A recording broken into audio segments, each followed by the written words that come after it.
LIC policy सही है या म्यूचुअल फंड सही है? दोनों में बड़ा कंफ्यूजन है। अब LIC पॉलिसी अगर कराता हूं तो सेफ है, लेकिन थोड़ा रिटर्न जो है वो कम मिलता है। म्यूचुअल फंड अगर कराता हूं तो रिटर्न तो अच्छा मिलता है, लेकिन बाजार का जोखिम और रिस्क भी है। तो फिर करें तो करें क्या, क्या कर सकते हैं? तो देखिए, अगर आप एक कस्टमर है या आप एक इंश्योरेंस एडवाइजर हैं या फाइनेंशियल एडवाइजर हैं, तो ये जो टॉपिक है ना, ये बहुत ही बर्निंग और बहुत ही सेंसिटिव टॉपिक लिया है। इसके भी अंदर आपको जो तीन, हम सबके मन में सवाल हमेशा आएंगे। पहला सवाल ये है कि LIC और म्यूचुअल फंड में अंतर क्या है? LIC पॉलिसी और म्यूचुअल फंड में अंतर क्या है? फिर बात करेंगे कि मुझे क्या करना चाहिए। क्या मुझे LIC पॉलिसी लेना चाहिए, सारा पैसा LIC लगा देना चाहिए, या मुझे म्यूचुअल फंड कराना चाहिए? क्या करना चाहिए? और फिर बात करेंगे एज ए कस्टमर, तीन गलती जो आपको नहीं करना चाहिए, और एज ए इंश्योरेंस एडवाइजर या फाइनेंशियल एडवाइजर, ये तीन गलती आपको नहीं करनी चाहिए। दोस्तों, बहुत ही प्रैक्टिकल एंड पावरफुल एपिसोड है, जानकारी के साथ भरा हुआ है। आई एम श्योर अगर आप इसको देखेंगे, इसके नोट्स लेंगे, तो बहुत जबरदस्त आपकी हेल्प होने वाली है आपके फाइनेंशियल गोल्स में और आपकी इन्वेस्टमेंट्स में। लिखिए दोस्तों, मेरा नाम है Ravi Sachar and I am the founder of phone to fortune system and high technical coaching mastery. India में एक मिशन है, 1 लाख लोगों को एजुकेट करना है फाइनेंस के बारे में, एडवाइजर्स को देनी है ट्रेनिंग और कस्टमर को बनाना है फाइनेंशियल एजुकेटेड, ताकि हम लोग एक सही तरीके से पैसा इन्वेस्ट करके अपने को फाइनेंशियल फ्रीडम दिला सकें। तो दोस्तों, बात करते हैं। अच्छा हाँ, इससे पहले मैं वीडियो स्टार्ट करूं, ये बात जरूर क्लियर है कि इसका पर्पस ना तो LIC के बारे में कुछ ऐसी बातें बोलना है, ना म्यूचुअल फंड के बारे में कुछ ऐसी बातें, जो है वही बताना है। इसका बिल्कुल भी ऑब्जेक्टिव किसी की तरह की नेगेटिविटी फैलाना नहीं है, ठीक है? बट जो है वो वही बोलूंगा, सच बोलूंगा। अब सच जो है सो है। तो सबसे पहले दोस्तों आपको देता हूं, डेटा देता हूं कि हमारे देश में LIC पॉलिसी और म्यूचुअल फंड के आंकड़े क्या कहते हैं। आज की तारीख में करीबन LIC के पास 35 करोड़ पॉलिसी होल्डर है। 35 CR पॉलिसी होल्डर LIC के पास है, और म्यूचुअल फंड के जो इन्वेस्टर हैं दोस्तों हैं 23 करोड़। जो लोग पैसा लगाते हैं म्यूचुअल फंड में, उनकी संख्या कितनी है? 23 करोड़, और LIC पॉलिसी होल्डर है 35 करोड़। आज जो LIC एज ए कंपनी पैसा मैनेज करती है, जिसको बोलते हैं असेट अंडर मैनेजमेंट, वो LIC के पास करीबन 52 लाख करोड़ है। 52 trillion, 52 lakh crore LIC manage करती है एज ए कंपनी। आम लोगों का पैसा बहुत बड़ी दोस्तों अमाउंट होती है। और यही म्यूचुअल फंड की जो इंडस्ट्री का साइज है, जो म्यूचुअल फंड मैनेज करता है, वो है 68 लाख करोड़, यानी 68 ट्रिलियन। LIC करती है 52 लाख करोड़ और म्यूचुअल फंड इंडस्ट्री करती है 68 लाख करोड़। लेकिन ध्यान देने वाली बात यह है कि LIC यहाँ पे एक कंपनी है, और यहां मैं बात कर रहा हूं पूरे म्यूचुअल फंड इंडस्ट्री की। यह बात ध्यान देने वाली है, ठीक है? तीसरी बात, LIC ने करीबन पिछले 10 सालों में 10% से लेकर 14% सालाना ग्रोथ करी है। वही म्यूचुअल फंड ने पिछले 10 सालों में अपना पूरा जो बिजनेस है वो 6 गुना कर दिया। यानी इंडस्ट्री जो म्यूचुअल फंड है वो 6 गुना 10 सालों में ग्रो कर चुकी है। तो अगर देखा जाए तो दोनों ही इंडस्ट्रियां, चाहे लाइफ इंश्योरेंस हो, LIC हो या म्यूचुअल फंड, दोनों इंडस्ट्री दोस्तों ग्रो कर रही है, क्योंकि दोनों की जरूरत है। ऐसा नहीं है कि सिर्फ म्यूचुअल फंड ग्रो कर रहा है और इंश्योरेंस, दोनों ग्रो कर रही है, ठीक है? तो ये तो हो गए आंकड़े। अब जो आपके मन में सवाल है वो ये है, तो रवि जी वो सब तो ठीक है, ये बताओ कि भैया दोनों में अंतर क्या है? हाँ, ये बात समझने वाली है गहराई से। देखिए, अंतर समझिए। पहले सबसे पहले बात करेंगे कॉन्सेप्चुअल अंतर क्या है, कॉन्सेप्ट क्या है, ठीक है? तो हम एप्पल टू एप्पल कंपैरिजन करेंगे। अंतर ये समझना है कि जो LIC का जो कॉन्सेप्ट है वो क्या है, और म्यूचुअल फंड का जो कॉन्सेप्ट है वो क्या है। तो जो LIC का जो कॉन्सेप्ट है ना, LIC का कॉन्सेप्ट है protection plus saving, P+S is equal to LIC। LIC कहती है हम आपको देंगे सुरक्षा और आप ही करेंगे सेविंग। LIC की टैगलाइन क्या है? योग क्षेमम वहाम्य हम। ये LIC की टैगलाइन। क्या मतलब होता है इसका? जो आपके पास है उसकी सुरक्षा देना काम है, और जो नहीं है वो देंगे। ये LIC का टैगलाइन है, यानी protection plus saving concept. Mutual fund का कॉन्सेप्ट क्या है? Wealth creation, wealth creation. अब दोनों में बहुत अंतर है। जब मैं सेविंग और प्रोटेक्शन की बात करता हूं तो मेरा फोकस सेविंग और प्रोटेक्शन में है। जब मैं वेल्थ क्रिएशन की बात करता हूं तो मेरा फोकस कहां पे है? इन्वेस्टमेंट्स में है। ये बात हमें समझने वाली है। तो दोनों में अगर देखा जाए ना तो जो रियल अंतर है वो कॉन्सेप्ट का अंतर है। तो पहले कॉन्सेप्ट क्लियर करो कि जब मैं लाइफ इंश्योरेंस पॉलिसी करा रहा हूं उसका पर्पस प्रोटेक्शन प्लस सेविंग है, जब मैं म्यूचुअल फंड करा रहा हूं तो उसका पर्पस क्या है? वेल्थ क्रिएशन और इन्वेस्टमेंट्स है। ये हो गया कॉन्सेप्चुअल डिफरेंस। अब बात करते हैं टेक्निकल अंतर क्या है। टेक्निकल डिफरेंस क्या है एलआईसी पॉलिसी या कोई भी इंश्योरेंस पॉलिसी हो और म्यूचुअल फंड में? तो देखिए, एक लेते हैं रिटर्न, एक लेते हैं लिक्विडिटी यानी पैसा कम निकाल सकते हैं, एक लेते हैं टैक्स सेविंग, ठीक है, एक लेते हैं लाइफ कवर और एक लेते हैं राइट। चार चीजें लेते हैं, ठीक है। तो पहला अगर हम बात करें रिटर्न की, तो रिटर्न जो है दोस्तों, आप कोई भी, नॉट सिर्फ एलआईसी, किसी भी लाइफ इंश्योरेंस कंपनी की ट्रेडिशनल पॉलिसी जिसको बोलते हैं, एंडोमेंट पॉलिसी बोलते हैं, उसका अगर आप रिटर्न उठा के देखोगे तो 5 से लेके 6% के बीच में आएगा। जो single time policy, one time policy होती है उसमें करीबन 6% से लेके कभी 6.5, कभी 7 देते हैं। हम बात कर रहे हैं इंश्योरेंस पॉलिसी की, चाहे एलआईसी हो किसी कंपनी। लेकिन जब म्यूचुअल फंड की रिटर्न की बात करेंगे तो पहली बात तो म्यूचुअल फंड का जो रिटर्न होता है उसमें कोई गारंटी नहीं होती है, ये बात ध्यान रखिएगा, देयर इज नो गारंटी। और लिखा होता है ना mutual funds are investment subject to market risk, ये ठीक लिखा होता है। लेकिन जब आप पैटर्न देखोगे, यानी आप पैटर्न देखोगे पिछले 40 सालों में जाके देखोगे, 10-10 साल के म्यूचुअल फंड के रिटर्न को अगर आप कंपेयर करें, 10 साल 10 साल 10 साल 10 साल अगर आपने सही फंड में पैसा इन्वेस्ट किया, मंथली इन्वेस्ट किया, तो जो रिटर्न आते हैं वो 10% से लेके 18% तक का रिटर्न होता है। अगेन ये गारंटेड नहीं है, लेकिन ये पैटर्न्स की बात हो रही है, ठीक है। तो ये रिटर्न जो है अगर सही तरीके से इन्वेस्ट किया तो ये रिटर्न जो है इस तरह से होते हैं। अब बात करते हैं लिक्विडिटी क्या होती है, मैं पैसा कब निकाल सकता हूं। तो अगर कोई भी इंश्योरेंस कंपनी पॉलिसी लेते हैं तो उसमें जो लॉक इन पीरियड होता है उसके पहले आप पैसा निकालोगे तो कंपनी आपसे सरेंडर चार्ज काट लेगी और पैसा आप निकाल नहीं सकते during the lock in period. But mutual fund में क्या होता है, अगर आपने इक्विटी में पैसा डाला जिसको बोलते हैं ओपन एंड स्कीम, जो आप कराते हैं एसआईपी या कोई भी करते हैं, उसमें आप आज पैसा डालो और कल पैसा निकाल सकते हो। 100% आपका पैसा आपके पास रहता है, ठीक है। ये हो गया पैसा निकालने की आजादी। अब तीसरी बात आती है टैक्स सेविंग की। तो आप इंश्योरेंस पॉलिसी कराते हैं तो 1 लाख रुपए का एटीसी का टैक्स बेनिफिट मिलता है, ठीक है, कोई भी इंश्योरेंस पॉलिसी कराते हैं। सिमिलरली म्यूचुअल फंड में एक फंड होता है उसको बोलते हैं ELSS, equity link saving scheme. वो भी फंड होता है, वो टैक्स सेविंग के लिए होता है, उसमें भी 1 लाख रुपए डालते हैं तो आप अपना 1 लाख रुपए का टैक्स सेविंग वहां से कर सकते हैं।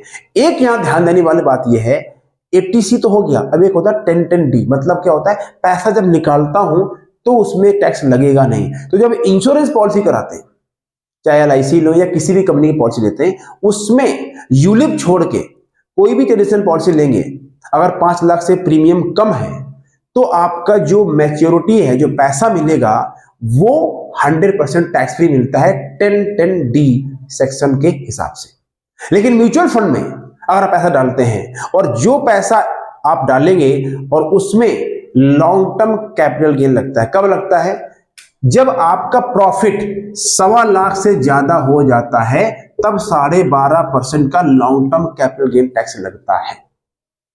ये म्यूचुअल फंड में टैक्स की लिमिट है, ठीक है। अब आई एम श्योर ये सारी बातें आपको क्लियर हो। चौथी बात आती है लाइफ कवर की। लाइफ कवर म्यूचुअल फंड में होता नहीं है, लाइफ कवर चाहिए तो आपको इंश्योरेंस पॉलिसी करानी में। तो ये दोस्तों टेक्निकल हो गया डिफरेंस। एक मैंने बात करी कॉन्सेप्चुअल डिफरेंस, अब एक मैंने बात करी टेक्निकल डिफरेंस। अब जो आपके मन में सवाल चल रहा होगा, तो रवि जी हमको क्या करना चाहिए, या मैं एक एडवाइजर हूं मुझे क्या करना चाहिए, इस सवाल का जवाब दे रहा हूं बहुत ध्यान से। मैं पहले बता चुका हूं इस कॉन्सेप्ट को, लेकिन फिर समझा रहा हूं ताकि आप ये गलती ना करें। ये दोस्तों मेरा खुद का बनाया हुआ फार्मूला है, मैं देता हूं ट्रायंगल फार्मूला,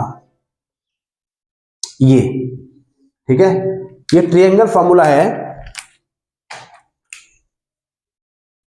ये फार्मूला है, ठीक है। इसके 3 हिस्से हैं। पहला हिस्सा है, ये है प्रोटेक्शन, यह है बेसिक, ये है फाइनेंशियल फाउंडेशन और ये है वेल्थ क्रिएशन। ये तीन हिस्से लिख लीजिए आप, पहला प्रोटेक्शन, दूसरा फाइनेंशियल फाउंडेशन, तीसरा वेल्थ क्रिएशन। तो अब यहां समझने वाली बात है, हमारा सब कुछ डिपेंड करता है इंटेंशन क्या है। क्या बोला मैंने? इंटेंशन। ए कम ऑन, क्या बोला मैंने? इंटेंशन। अंदर क्या है मैं चाहता हूं। हमारा एग्जाम्पल, अगर मुझे मौज मस्ती करनी है, खाना पीना, घूमना, समंदर देखना है, मैं गोवा चला जाऊंगा, है ना, बैंकॉक चला जाऊंगा, मुझे मौज मस्ती करनी, घूमना फिरना है। लेकिन मुझे घूमना भी है, लेकिन मेरा थोड़ा स्पिरिचुअल एंगल भी है, थोड़ा अध्यात्म के ऊपर काम करना है, तो मैं कहां जाऊंगा? मैं अयोध्या जाऊंगा, श्री राम जी के दर्शन करने चला जाऊंगा। मैं जगन्नाथपुरी चला जाऊंगा, तो जगन्नाथपुरी जी में क्या समंदर भी मुझे मिल जाएगा और मैं भगवान जगन्नाथ जी के दर्शन भी कर लूंगा। समझिए बात को, राइट?